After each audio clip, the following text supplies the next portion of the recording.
What we're going to do today is try and take quite a practical look at how organisations, large and small, can prepare for the next health-related disruption. Okay, so COVID was disruptive, but it wasn't unique. Seasonal flu surges do happen as localised outbreaks. I mean, you just have to look at what's happening with meningitis at the moment down in Kent. And staff shortages do happen every year, and it might not even be flu. It could, for example, be industrial action. And the question is, are we actually better prepared now than we were in 2020? And for many businesses, many organisations, the answer is actually not really. So a health disruption, like I said, it could be caused by seasonal flu surges, such as NHS winter problems. There could be localised outbreaks. But the impacts are not just staff shortages due to illness. I'm quite sure you'll all remember the difficulty of getting hold of toilet roll. There will be massive disruption to supply chains potentially, and quite a strain on the infrastructure. Now, these events don't need to be dramatic to be quite damaging. So even a 10% staff absence rate can cause a real operational strain. So depending on obviously the size of the organisation, quite small number of staff absences can cause quite a lot of difficulty. So if we look at what did actually change as a result of COVID, there were some positive shifts. So for example, there's a massive increase in remote working capabilities. So I previously worked in the banking sector, and that was very much set up so that we had what's called work area recovery. And if something happened at the bank, people would go to a remote location and work in basically what was like a warehouse fitted out with desks and spare computers. And it cost a lot of money. Nowadays, a huge number of office-based staff can work from home. And with that has come a massive digital infrastructure improvement. And whether that's just through things like cloud services and VPN availability, but the change in the digital landscape has been massive. And there's also much more flexible policies. So whilst there is quite a pressure now to try to get people back into the office, it's quite common that offices will have maybe 2 or 3 days working in the office each week and the other 2 at home. Unfortunately, a lot are finding that the staff want to come in Tuesday, Wednesday, Thursday, and they're paying for a lot of empty desks Monday and Friday, but that's an organisational problem that they have to get round. Certainly, my own husband, for example, he's on a remote contract and goes down to Bath once a month. However, gaps do still remain. So general workforce resilience hasn't necessarily been improved. There might still be single points of failure because there's specialisms and individuals that are critical to the organisation. A failure in cross-training to ensure that more than one person can do particular jobs. Diversification of supply chains, so not just relying on a single supplier to provide whatever widget is required. Health monitoring and reporting processes may not have changed. And I mean, a lot of my work is around business continuity, and I certainly work with organisations who haven't actually updated and changed their business continuity documentation since COVID, or even longer than that. But also, there's just general fatigue with planning. I mean, business continuity tends to go to the bottom of the list of things to do anyway. But having come through COVID and then whatever's happened next, people just haven't, or organisations just basically haven't had the headspace to revisit their business continuity plans. So I'm going to ask now, what improvements has your organisation actually made since COVID? Have there been any tangible changes since COVID? And do you feel better equipped?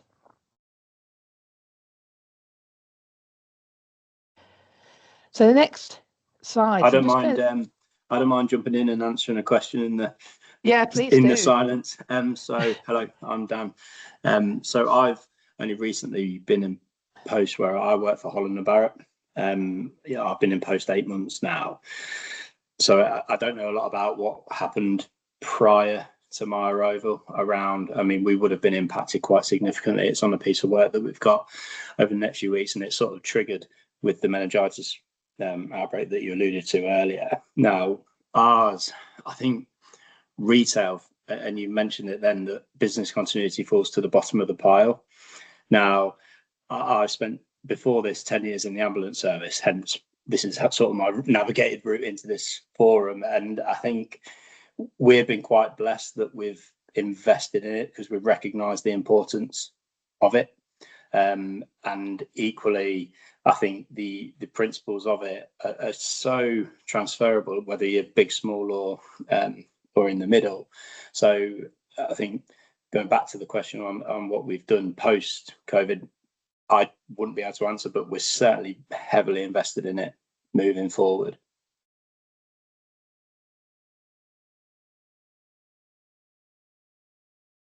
You're on mute, Helen. I keep forgetting that bit. It's really groovy. I can just put the arm up, but then I forget to put the arm down.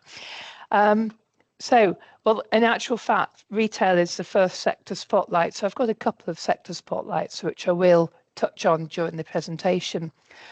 Certainly, there's a massive customer-facing risk. I mean, you just have to think post-COVID, how long were those Perspex screens still up? I mean, locally, there's a couple of businesses only got rid of them in the last 6 months. Potentially a high staff turnover, because I think there's quite a high staff turnover in the sector anyway. But because of the nature of the environment, I think COVID did increase staff turnover. Supply chain fragility. I mean, I've already touched on problems with toilet roll. But also customer behaviour is will cause and did cause incidents during COVID, just that stress and people just generally more aggressive. I'm not going to dwell on prisons, given there's no one here from prisons. Manufacturing, I'll touch on. There's very high dependency for manufacturing with on-site labour. And of course, whilst you've got very clever remote working opportunities, they aren't as valid for manufacturing sites. But you could get production line stoppages because of staff absences and difficulty in covering some roles, particularly where there's really specific skills required. Again, that reliance on supply chain, challenges in working in, for example, a manufacturing line and maintaining distances, safe distancing in those spaces. And also just increased downtime from having to keep things clean and having to implement those cleaning protocols. And again, I'm not going to dwell too much on education because there's been a change in people that are here. But if I move, I've left the slide up so that others will be able to see the points. And then the next sector that I've picked on was professional services. And again, productivity dips because of illness and because of isolation and a heavy reliance on a small number of key individuals. You'd get client delivery delays, because whether staff absence on the supplier side or the customer side, and that there was quite a huge shift to remote working, which identified and exposed some digital gaps because some of the techniques and tools weren't there to begin with. Increased stress and burnout and challenges maintaining team cohesion because having meetings on Teams and Zoom is not the same as face-to-face. And also, I mean, this was something particularly valid to small businesses like mine, loss of contracts because clients were focusing on survival. They didn't necessarily need professional services to help them. So to understand the consequences, we need to sort of zoom out and look at the three big consequence areas, and they are people, operations, and supply chain. So for people, you've got risks of high absenteeism, and that might be because of mental health impacts. It might be vulnerable staff, might be fatigue. So it's not just illness. It might be caring responsibilities. And that's a thing I think many businesses do forget, that people with elderly family who are in care homes, people with children at school or nurseries, they have those responsibilities and may simply just not be available to come into work. There's mental health impacts. I've sort of touched on that. Vulnerable staff will have their own concerns. And then there's that concern about fatigue and burnout. Operationally, I've already touched on some of the difficulties that could cause reduced capacity and disrupted workflows. There could be a need for rapid adaptation, not least if you've got to maintain social distancing. And again, it's trying to avoid that reliance on key individuals. And then with supply chain, there could be delays, there could be shortages, there could be quality issues, particularly if you've got an overdependence on single suppliers. It's quite easy to get logistics bottlenecks. I don't know if you remember the news stories about the problems we had with HGV drivers. We simply didn't have enough HGV drivers, especially ones that were qualified to drive to move fuel. So all these things can compound to impact your business. And I'm just going to pose a quick question for you. If you lose 30% of your workforce for 10 days, what breaks first? Is it the frontline services, the customer facing bit? Is it the specialist roles? Is it the supply chain? So is it people? Is it operations, or is it supply chain?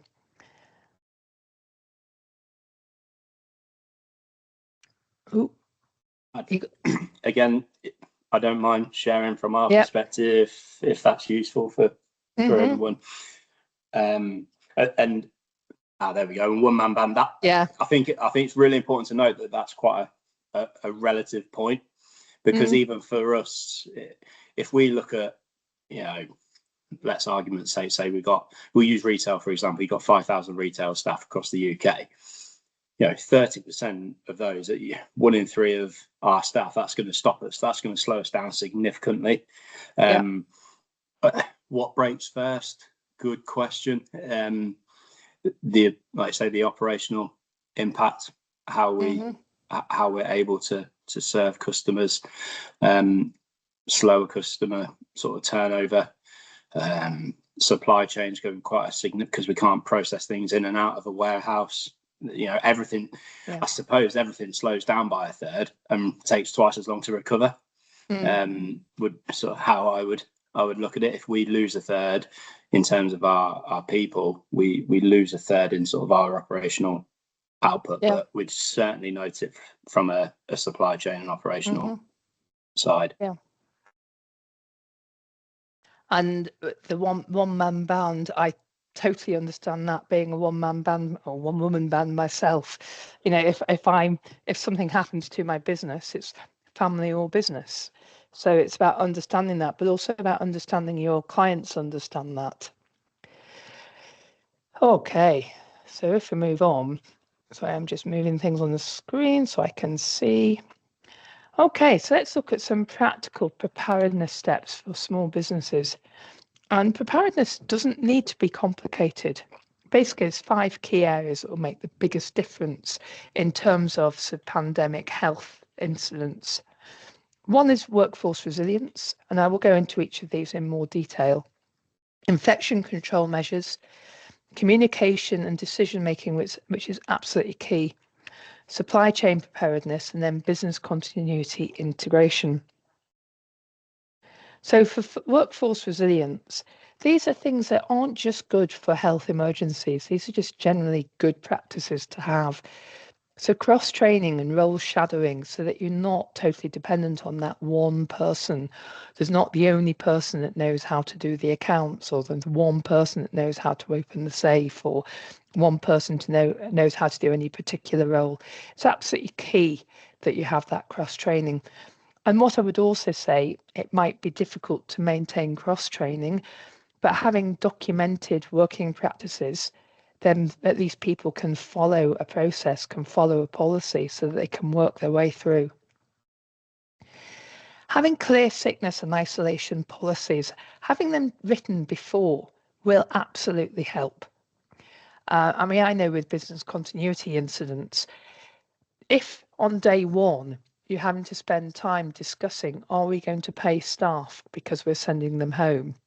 It's taking time away from dealing with the incident.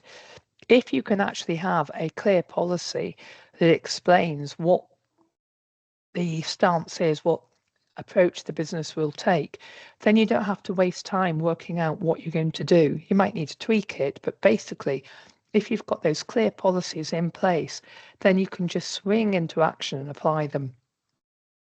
Where possible, remote and alternative working options. Now, that's not always possible. If you're running a shop, it's not going to be possible. But certainly office functions that in the back office of running that shop will be able to. Protecting the critical roles, so trying to ensure that if you are limiting the number of people that come into the site, ensuring that those that are the most critical are the ones that come in, or the ones that are most protected, and supporting the well-being of all staff, whether that's notifying them and letting them know about services that are available for listening, or just having policies and an approach in place that lets your staff know that you are listening, that you are caring, and that you are compassionate, and you're taking account of their personal needs. But each of these aspects is critical. Infection control measures will often depend on the nature of whatever the outbreak is, but there will be hygiene protocols that will need to be implemented. There'll be ventilation improvements that might be needed. In COVID, my boys were at primary school then and had windows wide open, which was interesting in the Peak District where it's not that warm in October. Making sure you might need to have the right sort of PPE in place. I know PPE is a contentious issue, but you might need to have that in place. You will need to have cleaning regimes.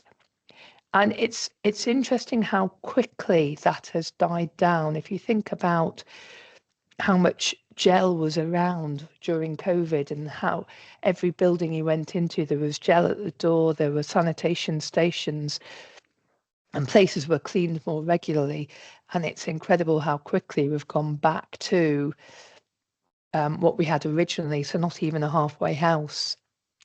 And then also that you might have to implement things around isolation or cohorting. Communications are absolutely key and decision making. So you will need clear internal communications channels. You'll need to know how you're communicating to your staff. You'll need to know how you're communicating to other managers. For a large retail organisation, you'll need to know how you are communicating both regionally and up the chain to more senior management, for example.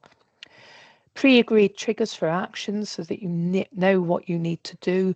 For example, at particular absence levels, this is what we do if we've got 10% of staff off, this is what we do if we've got 30% of staff off. Templates for staff and customer messaging. Now, they don't need to be very detailed, but if you've got something outlined that you can just change, you're much better having templates. I mean, I know from the number of business continuity exercises that I've run, you'll say, right, within the exercise, I need you to write out your communications message. What are you going to send to the media? What are you going to send to your customers? And it will take them a couple of hours. Now, obviously, when you've got the pressure of an incident, people will tend to work a bit quicker. But if you want your messages to be agreed and then approved by senior management, it makes far more sense to have those templates agreed beforehand so that you can just do a little tweak rather than trying to write something from scratch. And then clearly identify the leadership responsibilities. So who is going to be responsible for the communications? Who's going to be responsible for staff welfare, for example? Now, supply chain is absolutely key. Identifying single points of failure isn't necessarily as simple as you think. So, for example, I worked with a company that made printers and ink, and they had key components of the ink were bought from two separate factories, both in China. But then when something did happen, it turned out both of them got the raw materials from the same factory. So basically the global supply of that material completely dried up because Chinese production stopped for a period of time. Excuse me 1 second. Pardon me. So single points of failure might not actually be quite as easy to spot. But if you do have a single supplier of a particular set of goods, then consider whether or not that can be replicated, duplicated, whether or not there are alternative suppliers. And again, it's not necessarily easy. So I worked with a company that make windows, and to get the approval process for the quality management on the white colour that they use for the window frames took 9 months and cost a fortune. And they didn't want to have a second supplier because it would cost too much. They wouldn't get the discounts that they got by having a sole supplier. So these things have to be borne in mind.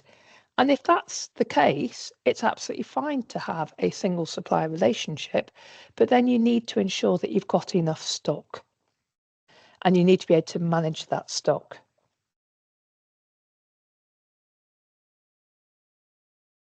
Business continuity plans need to be updated. Now, it says here with health specific scenarios. I wouldn't say with health specific scenarios, but I would say ensure that your plans cover people issues. So make sure that your plans cover what you would do in the event of not having all your staff available. Make sure that your testing plans, short desktop exercises, can actually be great fun. But the key thing is to make sure that the leadership understands the escalation route, so they know what they're going to do, they know who they're going to have to talk to, and they know how, what, where, when. So if I look at some of the particular areas, so for example, professional services, so your cross-skilling, if you ensure that's in place, reduces dependency on specialist individuals. Having clear documentation, as I said, that would support continuity because it means somebody can follow a process. Someone can pull the document off the computer and say, I know what I have to do because it says here I do A, then B, then C. Hybrid working models can provide flexibility, ensuring that you've got secure remote access, ensuring regular check-ins just to keep an eye on your staff, because it's quite easy when you are working remotely just to get quite separated from things. And also, I know this is more of a sort of long-term operational thing, but ensuring you've got diversification of your client base, it reduces that vulnerability to sector-specific shocks. Now, as I said, I was expecting prisons to be here, but unfortunately my change of routine meant that they couldn't make it. But there are some points there that are specific to prisons, or even to those environments where, for example, there is accommodation. A lot of those, I mean, my sons are in boarding school, a lot of those issues would apply to them. Manufacturing, mapping those critical components that you can identify where the single points of failure are, making sure that you know what your alternative suppliers are, maintaining those contingency stocks, and having strong relationships with logistics partners. So they're all a key part of ensuring that resilience of manufacturing. And then there's a few additional considerations for retail, for example. How are you going to manage customer flow? So if customers aren't on lockdown, they're still out and about, is there a way that you can manage their flow around the shop, one-way systems? Can you redeploy your staff? And how do you handle panic buying or stock shortages? So hopefully those examples have helped translate some of the theory into a bit of real world action. So I'm just going to ask, how well do you know your supply chain and where does your stuff come from? Now, I'm presuming for the accountancy business, for example, I mean, my supply chain is quite straightforward. I buy a computer and I buy stationery, and I assume for retail, is yours all managed by head office, Dan? Oh, good question. So, because the nature of the product that we sell, it's we can bring in manufacture, so it comes from all over the globe.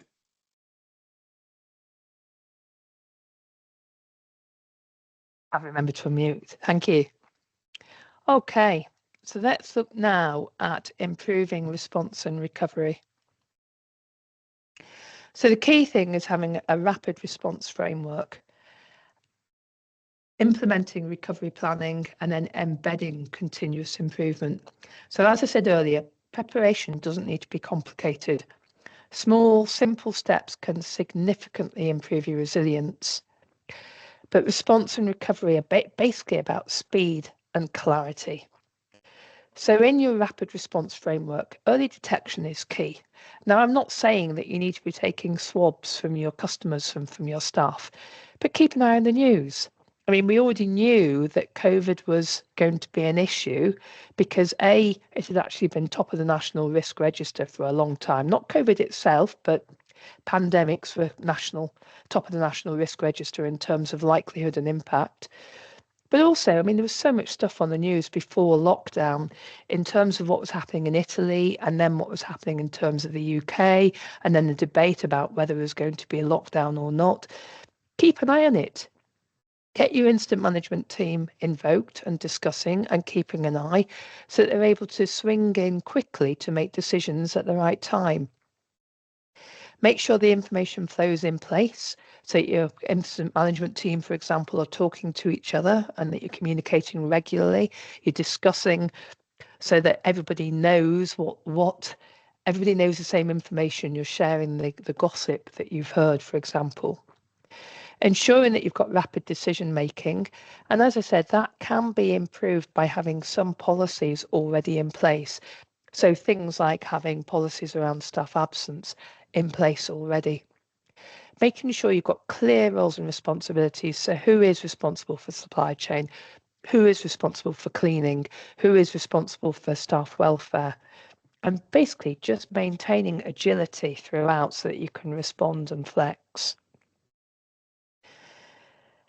For recovery planning, you'll probably need a phased return to normal operations. You're not going to have COVID finished on day 1 or day 2. It's going to be a gradual thing where the constraints are gradually eased. So you need to be able to implement a phased return to normal operations. Throughout it, it's absolutely critical to support your staff well-being, to know how they're doing. Are they okay? How has the incident impacted them? You need to capture lessons learned. Now, they're not lessons learned necessarily at this point. You need to capture lessons, identify the lessons, and then learn from those lessons. So implement the changes that you need to implement. Update your plans and training, and focus on rebuilding customer confidence. So, for example, in manufacturing, things that they might do, they might have a quick reallocation of skilled operators, and that brain freeze then. Early communications with key suppliers so that you're getting in there ahead of the curve. Temporary shift restructuring to maintain the output.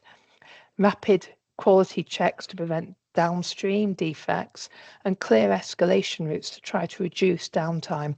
So they're just some of the things that you could put in place to help with your recovery. And then after that, it's about embedding continuous improvement. So it's ensuring that you are continuing to improve your response. And that'll be things like after action reviews, updating your plans regularly, and maintaining training and awareness. No plan survives contact with the enemy, but additionally, no plan will survive if your staff don't know. If your staff don't know that you have a plan, or don't know what's in that plan, or don't know who will communicate with them, then the plans aren't going to work. So what can you do to prepare? The first bit is absolutely key. You need to understand your business. What absolutely must continue? What is completely critical to the running of your business? I'm going to cough, I'm sorry. So for example, I think it's an example I've mentioned before. We worked with a company that made pipes, big pipes that go under the road. And they were very focused on making pipes. And when we said to them, what's their critical activity? It was making pipes. But in actual fact, they had weeks worth of supply of pipes sat in an airfield a couple of miles away. But the daily phone call that came in to the 2 ladies that worked in telephony told them where the pipes were going to be delivered. And that was the critical activity, was getting that phone call. So what did they have in place for the telephone? But more importantly, what did they have in place for those 2 ladies who had worked with the business for years and both coming up for retirement? So it's about understanding the business, understanding the dependencies. Now, all businesses will need power, water, IT suppliers, people, premises, but what particular bits do you need and when? So what suppliers are the key suppliers for those key activities? Which people are key for those critical activities? And then assess the vulnerabilities. What could stop those critical activities happening? What are the single points of failure? Is there outdated kit? Is there reliance on a single member of staff or a single supplier? Is there anywhere in your business where you rely on one person, one supplier, one system, or one location, for example? Then you've got a single point of failure and you need to look at alternatives.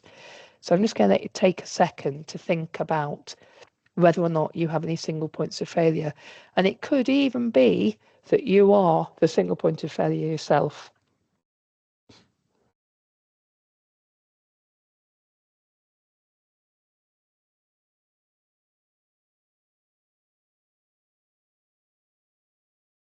Okay, so in your planning essentials, you need to have a business continuity plan and details for how to develop your business continuity plan and tools to help you understand how best to do it are all available on the Local Resilience Forum website. You need emergency contact lists. Now, this doesn't have to be a piece of paper. A piece of paper presents all sorts of data protection issues and it's got to be kept up to date. Most people these days do rely on things like WhatsApp or just phone lists within their phone, but make sure you have the right numbers. Make sure that you have the ability to contact people, the people that you need to be able to contact. And make sure that those are kept up to date and even make sure that they're tested. Ensure that your staff know their roles and responsibilities. What will their job be in the event of an incident? I've already talked about templates for communication, so I'm not going to dwell on that again. And then you might just have some lists of sort of grab and go information that is critical to and ensuring that your business is still okay. For the response steps, safety comes first. Staff, customers, contractors, whoever, but safety comes first. You need to assess the situation. So what has been affected? What's working? What's not working? How is it developing? How is it likely to develop? Could this thing get worse? And if it could get worse, so what? How could it impact you? Activate your plan so that people know their roles, their communications, their priorities. Communicate clearly. Communicate to your staff, communicate to your customers, communicate to suppliers, to regulators, communications. And if you say you're going to update in a day, update in a day. Even if you've got nothing new to say, you say, we've got nothing new to say, but here's the update, because you said you would. And document your decisions. Keep a log, because you'll need that for learning, for improving, accountability. You might even need it for insurance. And then for the recovery steps, you need to be able to restore those critical activities first. They will be the priority. Work with your suppliers and insurers where relevant, and then afterwards sort of debrief, capture lessons, and then you can update plans and training. There's a lot of resources available to help. So, for example, I've mentioned the Resilience Forum website. I've not put the actual links for any of these in here because there's links all over the LRF website to all these bodies. So UK has UK HSA guidance. Local authorities and central government will be putting out guidance in the event of something like, for example, a pandemic. There's a number of professional bodies such as the Business Continuity Institute. There's business networks. So I know in COVID, the FSB and Chamber of Commerce were putting things out. You'll have your own sector-specific guidance, and then there'll be service providers such as consultancies who will also be able to help. But there will be all those links and more on the LRF website. Okay, let's have a look at some quick wins that you could implement tomorrow. Review your sickness policy. Make sure that you know what would happen in terms of sickness policy or probably not sickness policy, absence policy. So if there was a health emergency and your staff have to stay at home because the school's closed, what is the policy? Is it already in place? What are your top 3 critical roles? And I realise for a one-man band, there is only the one critical role, but identify your top 3 critical roles. Map your supply chain vulnerabilities. Create a simple communication cascade. Schedule an exercise. So they are things that you could implement tomorrow. So I'm going to ask you now, what is the first action that you will take after today? Anybody? I'm going to have to mute again.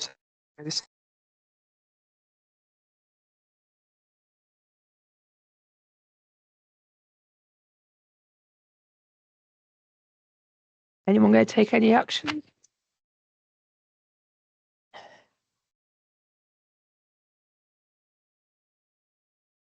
Okay, I shall move on then. Has anybody got any questions or any reflections?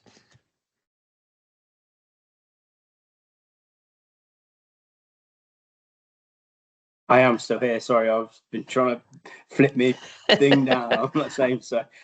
Just on the last point around the next actions, I think for me, like say, and you mention a lot, is irrespective of the size, it's sort of relative.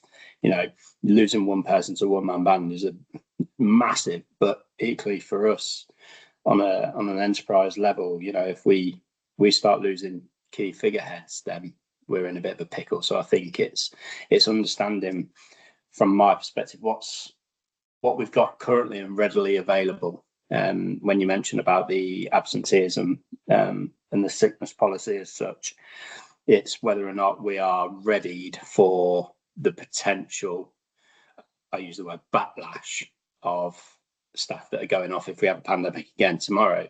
You know, what can we do to be readily prepared to support the workforce, but equally know that we might have X amount that are going to have carer responsibility, or, you know, what can we do to sort of ready and be prepared for knowing our staff and what we can do to support them moving forward. So I suppose that'll be mine, and then just using some of the ideas that you've got, and it'll add to our exercise program over the year. So thank you very much for everything. It's been really useful for me. Thank you. It's a really contentious issue. So I worked for a global bank, and it was incredible how quickly the calls came through to say, is this thing going to, this is after July 7th bombing, is this going to impact my bonus? There was also the people, because of the timing of the bomb, and this was the similar thing with COVID, because some people weren't yet in the office, they were told, okay, stay at home, don't do anything. The people in the office were in the office and working. But the people who were told to stay at home, don't come in, were still on full pay. So why are they still on full pay and not working, but I'm on full pay and I'm coming in? What am I getting extra? And the same happened in COVID. Why are the key workers in and getting paid, but other people who aren't key workers are still getting paid even though they've been told to stay at home? So it's one of those things that is quite difficult, it's quite contentious. But if the policy can be in place beforehand, at least you've been through those deliberations, rather than sitting saying, oh, we're going into lockdown, what are we going to do? Yeah, absolutely. And we've got quite good workforce engagement, so it would be a two-way street in making sure of that. So yeah, that's very, very useful. Thank you. Okay. If there's no more questions, I don't know, Pravin and Avtar, anything from you? In that case, I will say thank you very much indeed for your time. If you do have any questions at all, don't hesitate to get in touch. And thank you, Avtar, thank you for that. If you have, and anything, any advice, any extra information is available on the LRF website. Have a good evening. Thank you. Cheers. Thank you.